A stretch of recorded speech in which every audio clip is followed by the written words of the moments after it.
Hi guys, MrRoflWaffles here. There are a lot of weapons available to be used in Cold War Zombies, and each one has its own pros and cons, its strengths and its weaknesses. And so today, what I figured I would do is run through the top 10 best pack-a-punch guns that you can use in the mode in order to make sure that you, when you're playing the game, are being as effective as possible against the zombies at the given round that you're on, and also not wasting things like your points unnecessarily and stuff like that too. I'm going to be cramming in as many tips in this as I can, so buckle up. If you could drop a like on the video, that would be amazing. And also, just from the jump, I want to let you guys know that I'm going to be talking about this from the perspective of someone that's upgraded all his perks and like maxed out all his skill trees. So I'll have like max tier Ring of Fire and max tier Deadshot and all that stuff while I'm talking about this stuff, just so that it's a nice even comparison for you guys. So with that out of the way, we can kick things off with number 10, the knife. Now, this thing is fantastic. Don't get me wrong. The fact that it's number 10 on the list does not make it bad by any means. It's going to do around 35.2k damage when it's max upgraded, which is over the zombie's health cap of 30k. And that means that at any round, the knife is going to one-hit zombies. But you are obviously limited to the fact that knifing the zombie takes a little time, and if you accidentally lunge in instead of just doing one of your slashes across in order to stay away from the zombies, then you're going to be in pretty close proximity to them, and they're probably going to be able to swipe at you and maybe bring your armor down and things like that. However, even with that limitation, it's still crazy powerful, and it's really useful against elites as well. So let's say you're fighting a mangler and you knife it in the arm,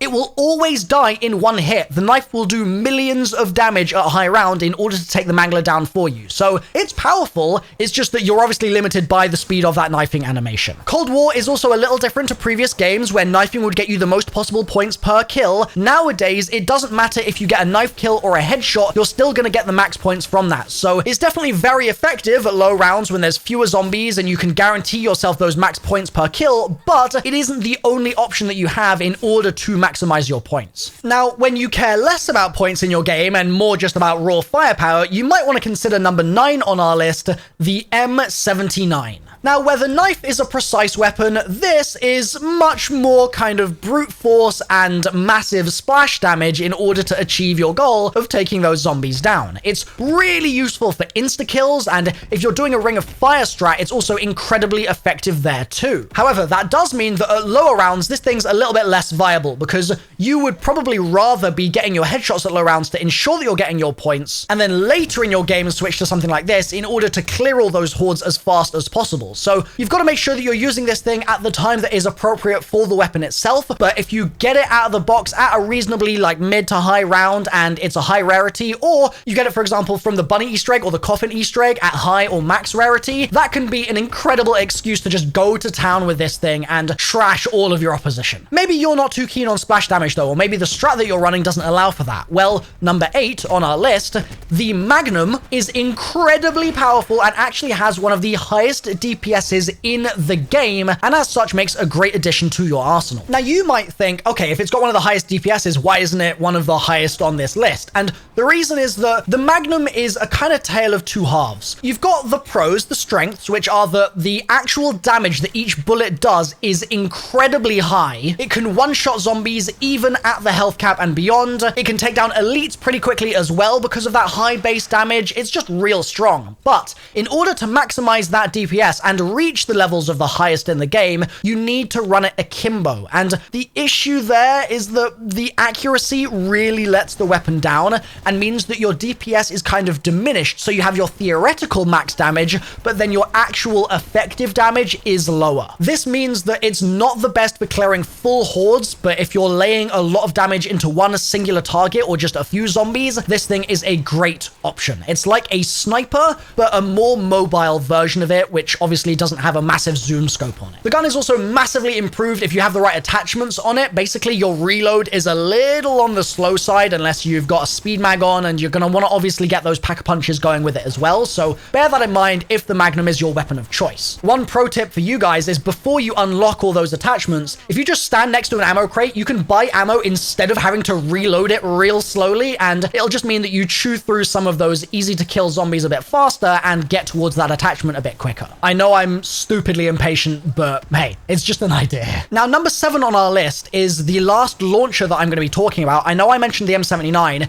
If you want something even better with higher base damage, choose the RPG. This may sound like a meme to some of you guys. You might be thinking that I'm off my rocker if I'm suggesting launchers as some of the best weapons in the game, but genuinely, the RPG is like the Raygun's little brother. It's incredibly powerful. It's going to nuke entire hordes super easily. And if you get this thing gold from the bunny Easter egg or the coffin, you're going to have an absolute blast using it as well. It is so much fun. And we've got to remember, as much as we've got to talk about high damage and DPS and things like that, just enjoying yourself in the game is important too. And this one is so good. With that said, I must admit that it's not the best weapon in the game for taking down elites, but it's better than the M79, which was number 9 on our list. And as such, that gives the RPG a little boost and brings us the number 7 spot. Now, number 6 is probably the complete polar opposite of the RPG. And interestingly, this is also one of the only guns in the game to be a purple tier wall buy. What is it, I hear you ask? Well, it's number 6, the Bullfrog. The wall buy for this, in Firebase Z at least, can be found in this little bedroom area in the village, and it will be accessible once you turn on the power. It's purple tier, so you are going to be paying a little bit more Skrilla in order to actually purchase it, but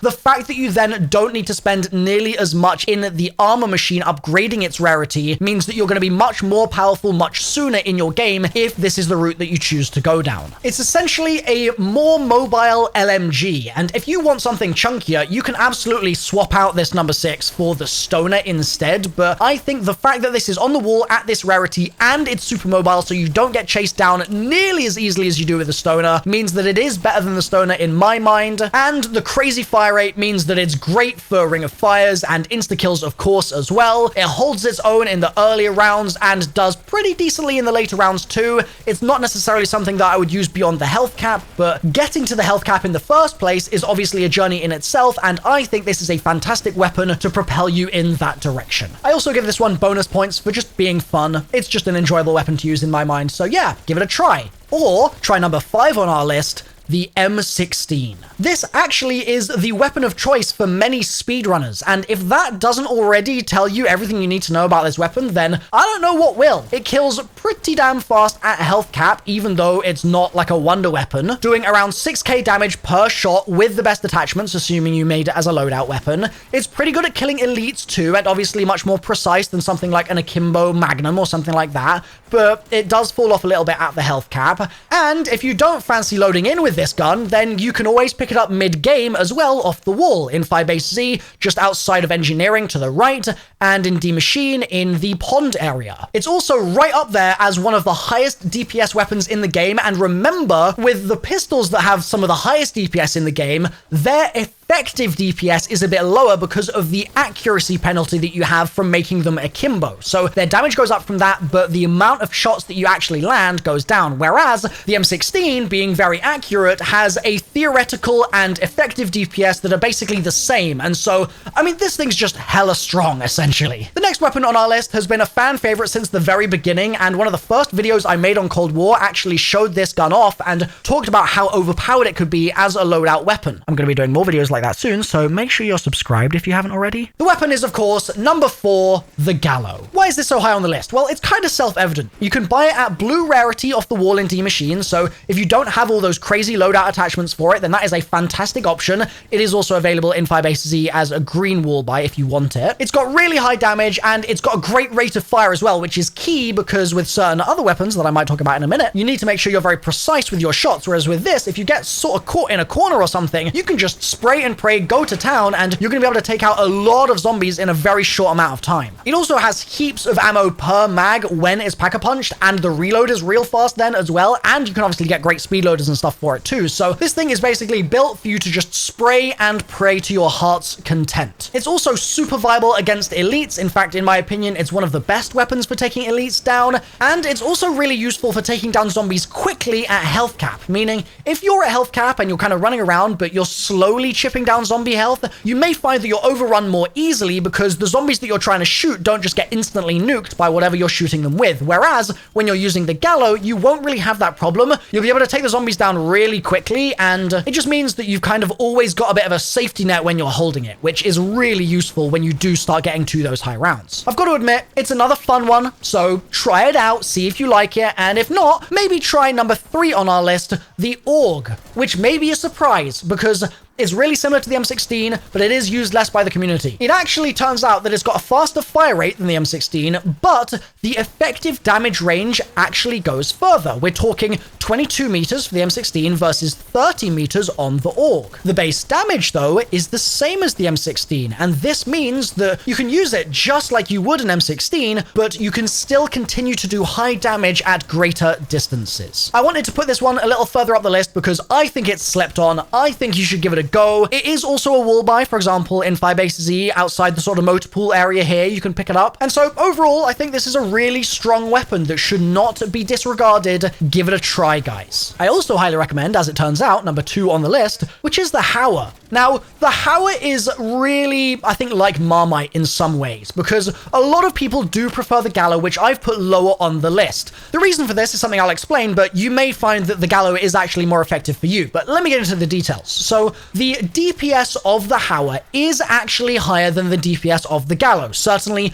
your theoretical DPS. However, if you're inaccurate and you need to be able to spray in order to ensure that you're taking down whatever's in front of you, then the Gallow may be a better option. Those of you that are comfortable with your aim, though, which is probably most of you, should be absolutely fine with the Hauer, and this thing stomps. You can get 20 ammo capacity before you need to even reload. It's super strong pack-a-punched, of course. It's the best all-round weapon for killing elites quickly, but also mowing down hordes fast as well. And it has wall buys. Now, I wouldn't recommend you get the wall buy in Nacht because it's green, not so good. But it is a blue wall buy in this little kind of tunnel walkway thing here on the way to the jug machine in 5-base-Z. Its loadout attachments are also fantastic, and a little considered point about this compared to the Gallow is that the Gallow does have a higher rate of fire, sure, but your alternate ammo types are only going to pop at a certain rate, right? So, for example, Cryo Freeze pops every second, and so with the Hauer, you are going to be getting more AAT pops per shot than you would with the Gallow, which technically means that per shot fired, you have even more of a DPS advantage with the Hauer over the Gallow. Now, speaking of AATs, there are a few guns in the game that actually just don't care about AATs at all. They don't need them because they're already so strong. And that brings us to number 1 on our list, which is actually a joint number 1, and will kind of expand in the future as more maps release with more wonder weapons, I think. But it's going to be the Ray K84, and of course, the Raygun. This one's obvious. I'm going to speak about these as if they're one and the same weapon because they're just so damn strong. It kills everything fast. It's got good wave clear. It's got a good ammo count. It ticks all of the boxes for an incredibly powerful weapon. The Ray K obviously doesn't only have its wave clear potential. It also can do a lot of damage to single targets using its regular fire, and then